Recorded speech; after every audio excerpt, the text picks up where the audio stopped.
जय अहोई माता। आप सभी को अहोई अष्टमी की हार्दिक शुभकामनाएं।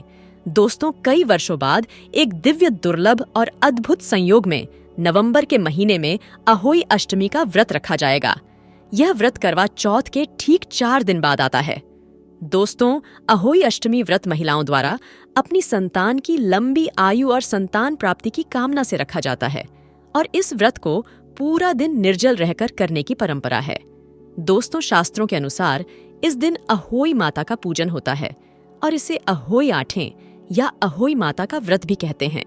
और दोस्तों, इस बार ये अहोई अष्टमी व्रत अपने आप में बहुत ही शुभ और फलदायी होने वाला है, क्योंकि इस बार कई सारे चमत्कारी योगों का निर्माण हो रहा है, जैसे कि अमृत सिद्धि योग, कुबेर योग, बुद्ध योग और सबसे बड़ा धन लक्ष्मी योग। दोस्तों, इन सभी योगों की वजह से इस दिन आप जो भी मनोकामना मांगेगी वो आपकी जरूर पूरी होगी।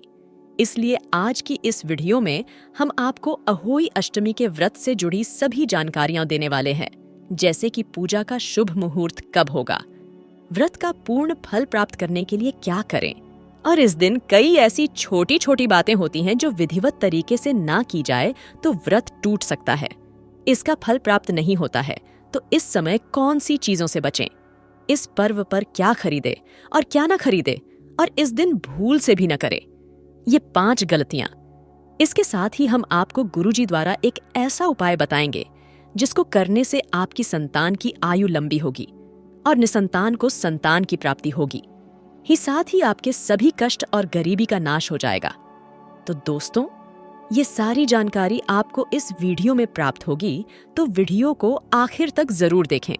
और अगर आप भी अपने जीवन में महादेव और अहोई अष्टमी माता की कृपा पाना चाहते हैं तो इस वीडियो को लाइक करके चैनल को सब्सक्राइब कर ले और कमेंट में जय अहोई अष्टमी माता लिखना न भूले। दोस्तों, साल 2023 में अहोई अष्टमी का व्रत 5 नवंबर रविवार के दिन रखा जाएगा और इस दिन पूजा का शुभ मुहूर्त होगा शाम 5:33 से शाम 6:52 तक, और इसकी कुल अवधि 1 घंटा 18 मिनट की होगी। दोस्तों, इस दिन चंद्रोदय का समय होगा रात्रि 12:02 और तारों को देखने के लिए शाम का समय होगा सायंकाल 5:58 पर। वहीं दोस्तों, अष्टमी तिथि शुरू होगी 5 नवंबर प्रातः काल 12:59 पर और अष्टमी तिथि समाप्त होगी 6 नवंबर प्रातःकाल 3:18 पर।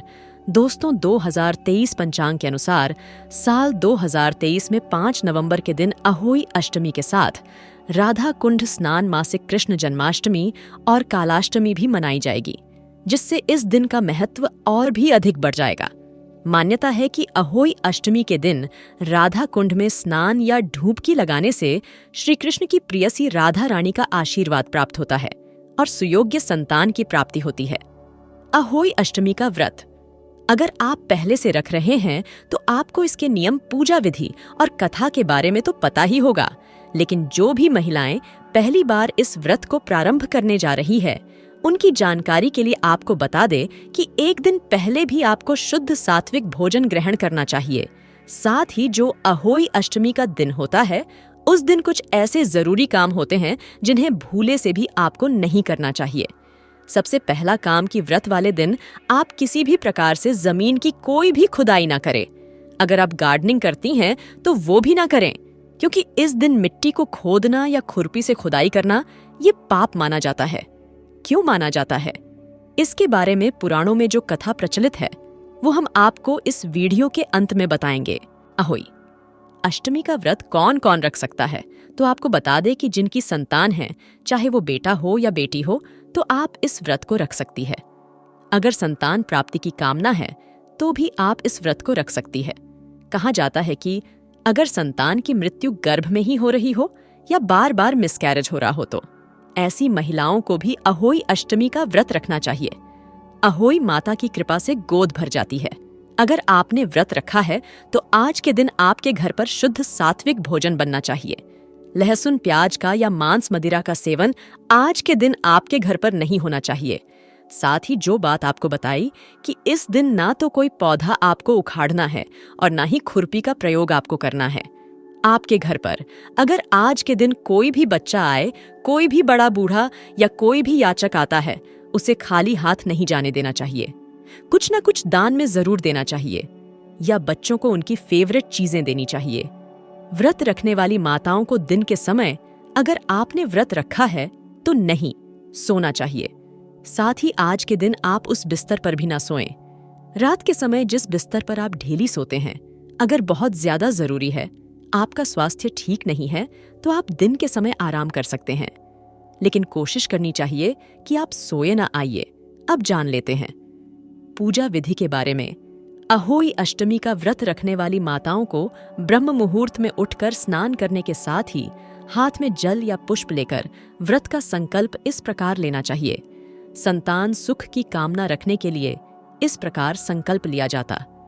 हे अहोई माता, आज मैं श्रद्धा और विश्वास के साथ अहोई अष्टमी का व्रत रखने जा रही हूँ। आपकी कृपा से मुझे जल्द से जल्द संतान सुख प्राप्त हो सके, ऐसी कृपा मुझ पर करे। और साथ ही अगर इस व्रत को करने में कोई भी जाने अनजाने में मुझसे गलती हुई हो तो उसके लिए मुझे क्षमा कीजिएगा। और जिनकी संतान है उन्हें इस प्रकार संकल्प लेना चाहिए कि हे अहोई माता, आज मैं श्रद्धापूर्वक विश्वासपूर्वक अहोई अष्टमी का व्रत करने जा रही हूँ। आपकी कृपा से मेरे बच्चों पर किसी प्रकार का कोई विघ्न न आए और उनका अच्छा स्वास्थ्य रहे, उनकी आयु लंबी रहे और हमेशा उन्हें हर काम में सफलता मिलती रहे और वे हमेशा सद्मार्ग पर चलती रहे। इस प्रकार संकल्प लेने के साथ ही सुबह सूर्य देवता को अर्घ्य देना चाहिए और फिर अहोई माता की पूजा करने के लिए दीवार या कागज पर गेरू से अहोई माता का चित्र बनाया जाता है। आपको रेडीमेड पोस्टर भी मार्केट से मिल सकते हैं। अहोई अष्टमी की जो पूजा होती है, विशेष पूजा वह शाम के समय की जाती है, जिसका मुहूर्त आपको पहले से ही बता दिया है। पूजा करने के लिए अहोई माता के चित्र के सामने एक चौकी रखकर उस पर जल से भरा हुआ एक कलश रखा जाता है। रोली चावल से अहोई माता की पूजा की जाती है। अहोई माता को भोग लगाने के लिए आपके यहाँ जो भी रिवाज है उसके अनुसार आप भोग लगा सकते हैं, जैसे कि दही, आटा, चीनी या गुड़ मिलाकर मीठे पुए का भोग आज के दिन लगाया जाता है, तो कहीं कहीं आटे का हलवा बनाकर भी उसका भोग लगाया जाता है। कलश की भी पूजा की जाती है, तो रोली से सबसे पहले आप कलश पर स्वस्तिक बना लें। 7 टीके आप कलश पर लगाएं और फिर हाथ में गेहूं के 7 दाने लेकर या 7 प्रकार के अनाज के दाने लेकर आज के दिन अहोई माता की कथा सुनी जाती है और कथा सुनने के बाद पूजा करने के साथ ही कलश के जल से तारों को अर्घ्य दिया जाता है। कोशिश कीजिए कि पूजा करते समय शाम को जब आप कथा सुनेंगी तो अपने बच्चों को भी अपने पास बिठाकर पूजा कर सकती है। अगर बच्चे आपके पास नहीं हैं तो कोई बात नहीं। अहोई माता की विधिवत पूजा करने के बाद सियाऊ की माला धारण की जाती है।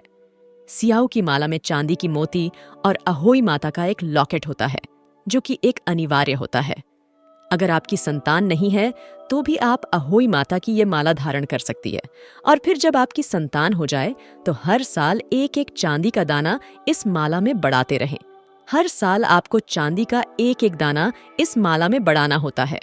अगर आपने एक बार इस व्रत को प्रारंभ कर लिया तो फिर आजीवन इस व्रत को करना चाहिए। अहोई माता की पूजा करने के बाद कथा सुनने के साथ ही अपने बच्चों को भी तिलक लगाए और उन्हें अपने चरण छुआकर उनको भी आशीर्वाद दें। साथ ही अहोई माता से प्रार्थना करें कि उन पर किसी प्रकार का कोई संकट न आए और वे हमेशा स्वस्थ और निरोगी बने रहे।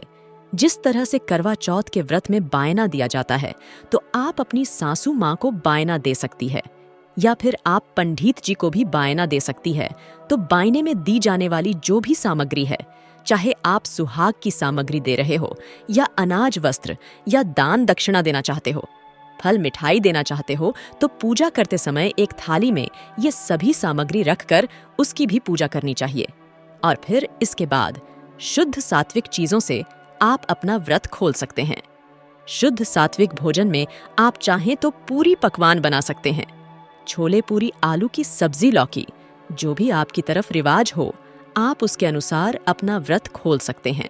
अब देखिए, अहोई अष्टमी के दिन जो सबसे ज्यादा इंपॉर्टेंट चीज होती है वो होती है अहोई की माला। आपको बता दे कि इस माला को धारण करने के बारे में कुछ नियमों का पालन करना होता है। साथ ही आपको बहुत ध्यान रखना होता है कि कब ये माला पहननी है और कब इसे आप निकाल सकते हैं। तो अहोई अष्टमी की पूजा के लिए सबसे पहली बात तो चांदी की अहोई बनाई जाती है, जिसे आप ज्वेलर्स से परचेज कर सकते हैं। इसे स्याहू कहते हैं। पूजा के समय इस माला को रोली अक्षत से पूजा करें। एक अलावा लेकर उसमें स्याहू का लॉकेट और चांदी के दाने डालकर माला बनाई जाती है। व्रत करने वाली माताएं जो होती है, इस माला को अपने गले में अहोई से लेकर दिवाली तक धारण करती है। अगर आप इसमें चांदी के दाने डाल रहे हैं या फिर अहोई की माला घर पर बनाना चाहती हैं, तो ध्यान रखना है कि किसी भी प्रकार की सुई या पिन का प्रयोग नहीं किया जाता है। स्याऊ की जो माला होती है वह संतान की संख्या के आधार पर बनती है और उसे मौली में माता अहोई के लॉकेट के साथ जो माताएं हैं वो धारण करती है। इस माला को अष्टमी के दिन धारण करने के साथ ही दिवाली तक लगातार पहने रहना चाहिए। पूजा करते समय आपको 2 करवे में जल भरकर रखना होता है। एक करवे का जल आप तारों को अर्घ्य देने के लिए प्रयोग कर सकती है और जो दूसरे करवे में जल भरा हुआ होता है उसे आपको दिवाली तक अपने घर पर ऐसे ही रखना चाहिए। फिर दिवाली के दिन सुबह स्नान करने के साथ ही अपने घर के चारों कोनों में इस जल को छिड़कना चाहिए और स्नान करते समय अपने और अपने बच्चों के पानी में भी इसको मिलाकर स्नान करना चाहिए। ऐसा करने से संतान स्वस्थ और निरोगी रहती है। गले में पहनी हुई इस अहोई की माला को आप किस समय निकालेंगी? दिवाली के दिन, यानी कि जो बड़ी दिवाली होती है उस दिन जब सुबह बच्चे स्नान कर लें, तब उन्हें तिलक लगाने के साथ ही आप अपने गले से इस माला को निकाल सकती है। गले से माला निकालने के बाद आप अपने मंदिर में रखें और माला को तिलक करें। उसके बाद आप अपनी सासू माँ के या आपके परिवार में अगर जो भी बुजुर्ग महिला है उनके पैर छूकर आप उनका आशीर्वाद प्राप्त करें और फिर इसे आप जिस भी तिजोरी में या जहां भी आपने माला संभाल कर रखी हुई है आप उसे वहां रख सकती है। अगले साल की अष्टमी आने पर आप फिर से इसी तरह व्रत करके इस माला को धारण कर सकती है। अहोई अष्टमी की व्रत कथा सुनते समय आपने 7 प्रकार के अनाज या जो गेहूं के 7 दाने अपने हाथ में लिए हैं, उसे पूजा करने के बाद आप गाय को खिला दें। अगर गाय नहीं मिल पाती है तो आप पक्षियों को भी इन दानों को खिला सकते हैं। व्रत खोलने से पहले जो भी महिलाएं हैं उन्हें किसी ब्राह्मण को भोजन कराना चाहिए या फिर किसी गाय को गुड़ और रोटी खिलानी चाहिए। आइए दोस्तों, अब आपको सुनाते हैं अहोई अष्टमी की व्रत कथा, जिसको सुनने से ही आपको आपके व्रत और पूजा का पूर्ण फल प्राप्त होगा। एक साहूकार था जिसके 7 बेटे थे, 7 बहुएं तथा एक बेटी थी। दिवाली से पहले कार्तिक बदी अष्टमी का सांतो बहुएं अपनी इकलौती ननद के साथ जंगल में मिट्टी खोद रही थी। वहीं स्याहू की मांद थी। मिट्टी खोदते समय ननद के हाथ से सेई का बच्चा मर गया। स्याहू माता बोली कि मैं तेरी कोख बांधूंगी। तब ननद अपनी 7 भाभियों से बोली कि तुमसे से मेरे बदले कोख बंधवाने से इनकार कर दिया। परंतु छोटी भाभी सोचने लगी कि यदि मैं कोख नहीं बंधवाऊंगी तो सासू नाराज होगी। ऐसा विचार कर ननद के बदले में छोटी भाभी ने अपनी कोख बंधवा ली। इसके बाद जब उससे जो लड़का होता तो 7 दिन बार मर जाता। एक दिन उसने पंडित का बुलाकर पूछा, मेरी संतान 7वें दिन क्यों मर जाती है? तब पंडित ने कहा कि तुम सुरही गाय की पूजा करो। काली गाय स्याहू माता की भायली है, वह तेरी कोख छोड़े तब तेरा बच्चा जिएगा। इसके बाद से वह बहु प्रातःकाल उठकर चुपचाप काली गाय के नीचे सफाई आदि कर जाती है। गौ माता बोली कि आजकल कौन मेरी सेवा कर रहा है, सो आज देखूंगी। गौ माता खूब तड़के उठी। क्या देखती है कि एक साहूकार के बेटे की बहू उसके नीचे सफाई आदि कर रही है। गौ माता उससे बोली, मैं तेरी सेवा से प्रसन्न हूँ, इच्छानुसार जो चाहे मांग लो। तब साहूकर की बहू बोली कि स्याऊ माता तुम्हारी भायली है और उसने मेरी कोख बांध रखी है, सो मेरी कोख खुलवा दो। गौ माता ने कहा, अच्छा। अब तो गौ माता 7 समुद्र पार अपनी भायली के पास उसको लेकर चली। रास्ते में कड़ी धूप थी, सो वो दोनों एक पेड़ के नीचे गई। थोड़ी देर में एक सांप आया और उसी पेड़ पर गरुड़ पक्षी का बच्चा था। सांप उसको ढसने लगा। तब साहूकार की बहू ने सांप मारकर ढाल के नीचे दबा दिया और बच्चों का बचा लिया। थोड़ी देर में गरुड़ पक्षी आई जो वहां खून पड़ा देखकर साहूकार की बहू को चोंच मारने लगी। तब साहूकारनी बोली कि मैंने तेरे बच्चों को नहीं मारा, बल्कि सांप तेरे बच्चे को ढसने को आया था। मैंने तो उससे तेरे बच्चे की रक्षा की है। यह सुनकर गरुड़ पक्षी बोली, कि मांग तू क्या मांगती है। वह बोली, 7 समुद्र पर स्याऊ माता के पास पहुंचा दे। गरुड़ पंखनी ने दोनों को अपनी पीठ पर बैठाकर स्याऊ माता के पास पहुंचा दिया। स्याऊ माता उन्हें देखकर बोली कि बहन बहुत दिनों में आई। फिर कहने लगी कि बहन मेरे सिर में जूं पड़ गई। तब सुरही के कहने पर साहूकार की बहू ने सलाई से उनकी जुएं निकाल दी। इस पर स्याऊ माता प्रसन्न हो बोली कि तूने मेरे सिर में बहुत सलाई ढाली है, इसलिए 7 बेटे और बहू होगी। वह बोली, मेरे तो एक भी बेटा नहीं है, 7 बेटे कहाँ से होगे। स्याऊ माता बोली, वचन दिया वचन से फिरूं तो धोबी कुंड पर कंकरी होऊं। जब साहूकार की बहू बोली, मेरी कोख तो तुम्हारे पास बंद पड़ी है। यह सुनकर स्याऊ माता बोली कि तूने मुझे बहुत ठग लिया। मैं तेरी कोख खोलती तो नहीं, परंतु अब खोलनी पड़ेगी। जा, तेरे घर तुझे 7 बेटे और 7 बहुएं मिलेगी। तू जाकर उजमन करियो, 7 अहोई बनाकर 7 कड़ाई करियो। वह लौटकर घर आई तो देखा 7 बेटे 7 बहुएं बैठी है। वह खुश हो गई। उसने 7 अहोई बनाई, साज उजमन किए तथा 7 कड़ाई की रात्रि के समय जेठानियां आपस में कहने लगी कि जल्दी जल्दी नहाकर पूजा कर लो। कहीं छोटी बच्चों को याद करके रोने लग। थोड़ी देर में उन्होंने अपने बच्चों से कहा, अपनी चाची के घर जाकर देखाओ कि वह आज अभी तक रोई क्यों नहीं। बच्चों ने जाकर कहा कि चाची तो कुछ मार रही है, खूब उजमन हो रहा है। यह सुनते ही जेठानियों दौड़ी दौड़ी उसके घर आई और जाकर कहने लगी कि तूने कोख कैसे छुड़ाई। वह बोली, तुमने तो कोख बंधाई नहीं, मैंने कोख बंधा ली थी। अब स्याऊ माता ने कृपा करके मेरी कोख खोल दी है। स्याऊ माता ने जिस प्रकार बहू की कोख खोली, उसी प्रकार सब की खोले। आइए दोस्तों, अब आपको बताते हैं उपाय जिनको आपको इस अहोई अष्टमी के दिन जरूर करना चाहिए। इन उपायों को करने मात्र से आपकी सभी मनोकामनाएं पूर्ण हो जाएगी, इसलिए एक बार इन उपायों को जरूर करके देखें। दोस्तों, ज्योतिष शास्त्र के अनुसार संतान प्राप्ति के लिए अहोई अष्टमी के दिन माता अहोई के साथ भगवान शिव और माता पार्वती की भी पूजा करें। पूजन में इनको दूध भात का भोग लगाएं। पूजन के खाने में से एक हिस्सा गाय व उसके बछड़े के लिए निकालें। फिर सायंकाल के समय पीपल के पेड़ के नीचे 5 दीपक जलाएं और मन में मनोकामना बोलते हुए परिक्रमा करें। ऐसा करने से अहोई माता प्रसन्न होते हैं और उनकी कृपा से आपकी मनोकामना जल्द पूरी होती है। दोस्तों, संतान प्राप्ति की कामना रखने वाले पति पत्नी एक साथ अहोई अष्टमी का व्रत रखें और उस दिन चांदी के 7 से 9 मोतियों को लागे धागे पिरोकर एक माला बना लें। इसके बाद उस माला को पूजन के समय माता अहोई को चढ़ाएं और संतान प्राप्ति की मनोकामना मांगे। पूजन करने के बाद माला को पत्नी के गले में पहना दें। ऐसा करने से माता अहोई का आशीर्वाद प्राप्त होगा। दोस्तों, संतान की इच्छा रखने वाले दंपत्ति अहोई अष्टमी से लगातार 45 दिनों तक भगवान गणेश को हर रोज बेलपत्र चढ़ाएं। साथ ही बेलपत्र चढ़ाते समय हर रोज ओम पार्वती प्रियनंदनाय नम मंत्र का 11 माला जप करें। ऐसा करने से भगवान गणेश की कृपा से पति पत्नी की इच्छा जरूरी पूरी होगी। ऐसी धार्मिक मान्यताएं हैं। दोस्तों, अहोई अष्टमी के दिन शिव योग का निर्माण हो रहा है, इसीलिए दंपति अष्टमी तिथि से लेकर भाई दूज तक हर रोज पारद शिवलिंग की ब्रह्म मुहूर्त पूजा पाठ करें। पारद शिवलिंग पर दूध चढ़ाने से संतान प्राप्ति का आशीर्वाद मिलता है। इसके साथ माता पार्वती की ही अष्टमी तिथि को अहोई रूप में पूजा की जाती है। व्रत रखकर माता से भी संतान प्राप्ति की मनोकामना मांगे।